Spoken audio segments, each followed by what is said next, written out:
여러분 안녕하십니까? KBS 아메리카 뉴스입니다. 어제 조지 플로이드 살해 경관에 대한 유죄 판결이 나오면서 미 전역에 일었던 긴장 국면은 가라앉는 모습입니다. 유족과 시민단체, 정부까지 이번 배심원 판결을 놓고 정의가 실현됐다며 긍정적으로 평가했는데요.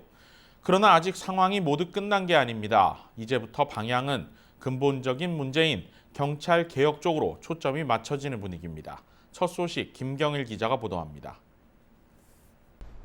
조지 플로이드를 숨지게 한 데릭 쇼빈 전 경찰의 1심 유죄 판결이 나오자 우려했던 소요 사태는 발생하지 않았습니다. 정치인과 전 세계 유명 인사들은 이번 판결을 높게 평가했고 흑인 사회는 정의가 구현됐다고 환호했습니다. 조 바이든 대통령은 유족들을 위로하며 정의를 향한 큰 진전이었지만 여기서 멈추지 않고 다음 단계인 경찰 개혁을 언급했습니다. Most men and women who wear the badge serve their communities honorably. But those few who fail to meet that standard must be held accountable, and they were today. One was. No one should be above the law. 연방 법무부는 데릭 쇼빈 전직 경찰의 과잉 진압뿐 아니라 미니애폴리스 경찰국이 공무집행 과정에서 부당한 행위가 있었는지, 관행적으로 용인되던 눈 감아주기가 있었는지 등의 포괄적이고 광범위한 수사에 착수한다고 밝혔습니다. It will include a comprehensive review of the Minneapolis Police Department's policies, training, supervision, and use of force investigations. It will assess the effectiveness of the MPD's current systems of accountability and whether other mechanisms are needed to ensure constitutional and lawful policing.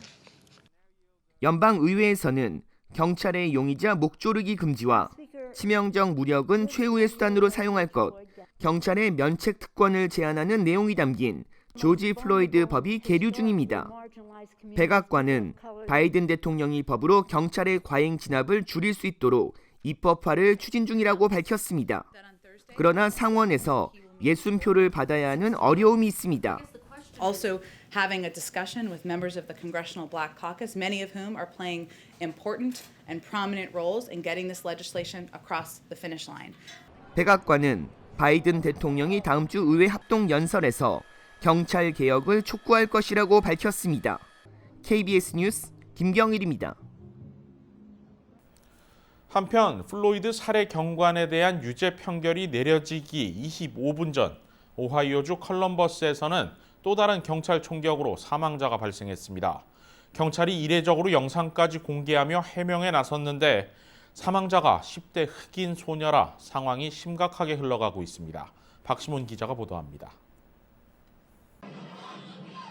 플로이드 살해 경관의 판결이 나오기 조금 전이었던 어제 오후 오하이오 콜럼버스에서 흑인 소녀가 경찰의 총에 맞아 숨졌습니다. 숨진 소녀는 올해 16살의 마키아 브라이언트. 논란이 커질 것을 우려한 경찰은 이례적으로 사건 직후 바디캠 영상을 공개했습니다. Earlier today we had a police-involved shooting. Normally we don't provide information this soon, but we understand the public's need, desire, and expectation to have transparency upon what happened. 경찰 발표에 따르면 이날 오후 4시 35분경 한 여성이 칼로 위협을 가하고 있다는 신고를 받고 경찰이 출동했습니다. 10분 후 경찰이 현장에 도착했을 당시 한 여성이 2명의 청소년에게 칼로 찌르려 해 발포를 했다고 설명했습니다. 경찰 당국은 생명을 보호하기 위해서는 공권력을 사용할 수 있다고 밝히고 이에 대한 조사에 착수할 것이라고 전했습니다. Deadly force can be used to protect yourself or the protection of a third person. So that is within the policy and that is within the law. That is what the law says. Whether this complies with that will be part of that investigation. 그러나 경찰을 향한 비난은 수그러들지 않고 있습니다. 민감한 시기에 발생한 경찰 총격, 흑인의 10대 소녀라는 점이 여론을 급속히 악화시키고 있습니다. 결국 백악관 대변인까지 나섰습니다. Our focus is on working to address systemic racism and implicit bias head-on, and of course to passing laws and legislation that will put much-needed reforms into place at police departments around the country. 한편 어젯밤 콜럼버스에서는 수십 명이 경찰서 앞에 모여 시위를 벌였지만 곧 해산했습니다. KBS 뉴스 박시몬입니다. 이른바 묻지마 총격으로 인한 사망 사건, 오늘 또 발생했습니다. 한 남성이 주유소에서 여러 명에게 총격을 가해 한 명이 숨지고 한 명이 다쳤습니다. 펜실베이니아주 필라델피아에서 북쪽으로 60마일 떨어진 마을의 한 주유소.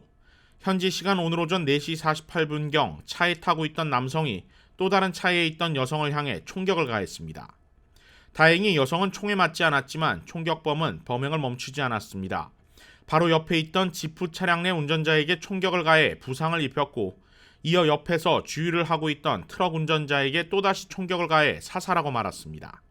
Thereafter, the driver of the white Corolla ran south on Route 100, about a quarter mile away, and it appears that he committed suicide by shooting himself in the hand and in the chest. 현재까지 정확한 범행 동기는 알려지지 않았습니다. 경찰은 이번 사건이 원한이나 혐오 범죄와는 관련 없다고 밝혀 이른바 묻지마 총기 난사 사건으로 보고 수사 중입니다. 뉴욕시가 최근 급증하는 총격 사건 방지를 위해 세이프 썸머 프로그램을 시행합니다.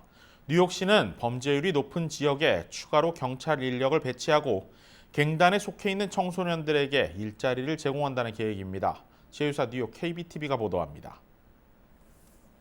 빌 드블라지오 뉴욕시장은 Safe Summer NYC 프로그램을 발표하면서 이번 정책은 범죄율이 높은 지역에 더 많은 경찰을 배치하고 갱단들을 직업을 갖게 하거나 스포츠를 통해 교화하는 데 중점을 둔 프로그램이라고 밝혔습니다.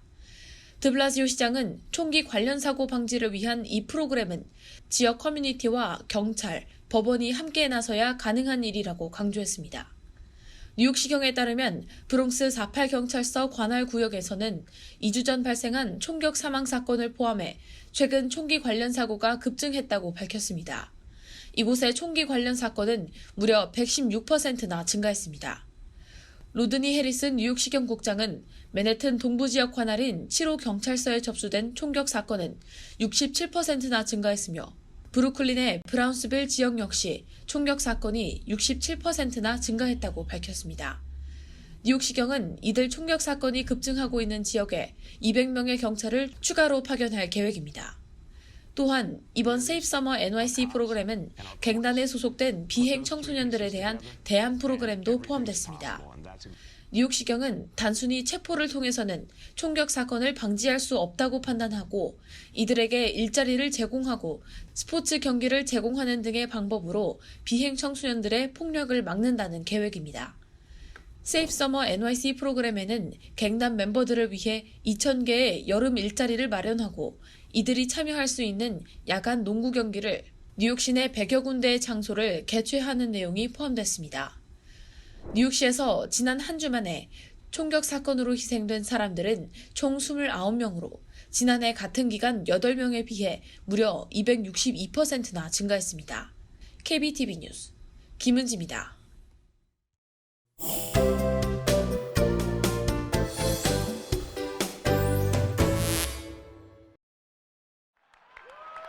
애플의 신제품 발표에는 늘 세계인들의 주목을 받습니다.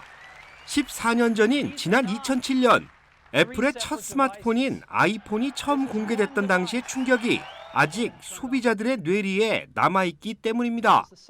애플의 창시자인 스티브 잡스가 세상을 떠난 지 10년, 그가 주도하던 혁신을 더 이상 애플 제품에서 찾아보기 어렵다고 말하는 소비자들도 많습니다. 하지만 아직도 애플의 판매량은 무시할 수 없을 만큼 높고 신제품 개발도 끊이지 않고 있습니다. 애플은 이번에 또 어떤 신제품을 공개했을까? 지난 20일 쿠퍼티노에서 열린 신제품 발표회에서는 다름 아닌 성능이 강조됐습니다. 자체 개발한 M1 칩이 탑재된 신제품들이 대거 선보였습니다. M1 칩은 5나노미터 공정을 사용한 최초의 개인용 컴퓨터 CPU입니다.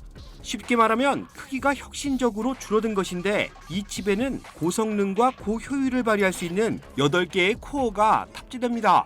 때문에 애플은 인텔 기반의 CPU에서는 불가능했던 최적화를 실현했고 기존 대비 10분의 1의 전력만으로 기기 구동을 가능토록 했습니다. 태블릿 PC의 원조로 불리는 아이패드 중 고성능 사양인 아이패드 프로 모델에도 이 M1 칩이 탑재됩니다. M1 continues that momentum by taking it to an entirely new level, with a big jump in performance to run powerful apps and drive a high-performance ecosystem. 아이패드 프로는 태블릿 PC에서 구현할 수 있는 거의 모든 수준의 프로그램들이 실행 가능합니다. 팬데믹 시대가 가져온 삶의 변화도 신제품 출시에 영향을 미쳤습니다. 화상회의나 온라인 수업 증가세에 따라 카메라 성능이 눈에 띄게 향상됐습니다. 사용자의 움직임을 자동으로 인지하는 센터 스테이지 기술도 주목을 받았습니다.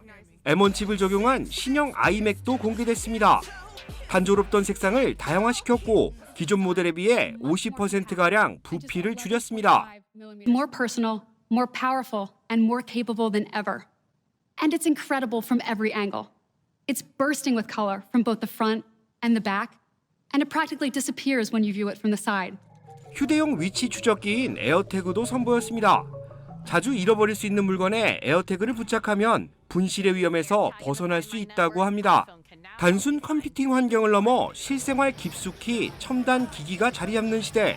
애플의 혁신이 언제까지 이어질 수 있을지 소비자들의 관심이 집중되고 있습니다. 오늘의 주요 단신입니다. 베벌리힐스 경찰국 본부를 비롯한 도심 주요 시설 곳곳에 폭발물 설치 협박이 들어와 일대 혼란이 야기됐습니다. 베벌리힐스 경찰국은 지난 18일 저녁 폭발물 위협 전화를 받았으며 관련 시설 일부를 폐쇄한 뒤 수색했으나 폭발물은 발견되지 않았다고 밝혔습니다. 할리우드 차병원이 마크 리들리 토마스 시의원 사무실과 함께 LA 한인타운에서 무료 백신 접종을 실시했습니다. 어제 진행된 행사는 웨스턴에 위치한 마크 리들리 토마스 시의원 사무실 주차장에서 열렸으며 250여 명의 주민들이 참여해 백신을 접종받았습니다. 지난 3월 캘리포니아주에서 판매된 주택 가격이 전년 대비 24%가량 상승한 것으로 집계됐습니다. 가주 부동산 중개인 협회가 발표한 가격 동향 보고서에 따르면 지난달 판매된 단독주택 판매 중간 가격은 75만 8,990달러로 사상 최고치입니다. 브라질 정부가 화이자 백신 추가 구매를 위한 협상을 진행하고 있습니다. 브라질 보건당국은 올 연말까지 화이자 백신 1억 회분의 추가 구매를 두고 협상이 진행되고 있으며 상당한 진전을 보이고 있는 상태라고 밝혔습니다. 오세훈 서울시장과 박형준 부산시장이 문재인 대통령과의 청와대 오찬에서 이명박, 박근혜 전 대통령들의 사면을 건의했습니다. 하지만 문재인 대통령은 국민 공감대를 생각하지 않을 수 없는 일이라며 선을 그었습니다. 청와대 내부에서는 시기상조론을 재확인한 것이라는 해석을 내놓았습니다. KBS 아메리칸 뉴스 마칩니다. 고맙습니다.